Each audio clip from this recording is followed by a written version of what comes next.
এ দেন কোন জায়গায় উঠতেছে কেমনে, বাইকের অবস্থা একদম পুরা নাজেহাল।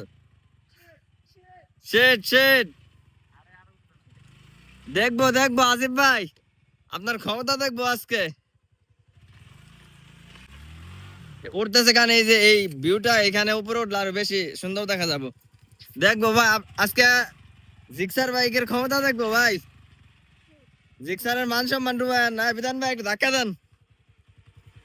দেখেন কেন এত পাগলামি, এই যে দেখেন উপরে উঠলে এখান থেকে এই যে ভিউটা, পাহাড়ের ভিউটা পাওয়া যাবে। আমরা কিন্তু জানি জিক্সারের ক্ষমতা অনেক। দেখেন ধাক্কা উড়াইতেছে, এই হলো অবস্থা পাহাড়ে। দেখেন সেই অবশেষে দুইজনে ধাক্কা।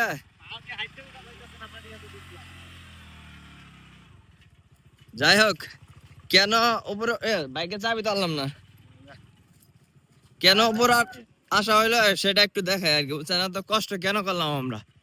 এখন বাইকটা যদি এখানে আমরা পার্কিং কইরা, হ্যাঁ আপনার তো ভিডিও চলতেছে না, হ্যাঁ হ্যাঁ কথা বলি। এই যে আমরা এত কিছু বলতেছি না, হ্যাঁ হ্যাঁ তার 30% ক্যামেরায় দেখা যায় না।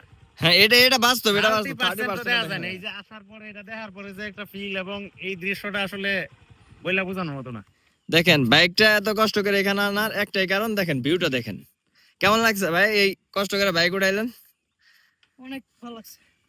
দেখেন ওই যে আমরা এখান থেকে যদি দেখাই আপনাদেরকে, এই যে রোড গুলা দেখেন কি লেভেলের খারাপ রাস্তা।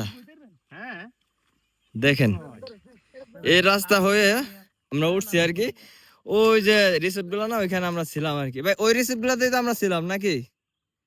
এ না না ওইটা না, ওটা তো আরো রিসোর্ট আরো ভিতরে। না, ওই যে রিসোর্ট গুলা, এই রিসোর্ট ওইগুলা সেনাবাহিনী আর কি। দেখেন কত উঁচায় উঠছি আমরা।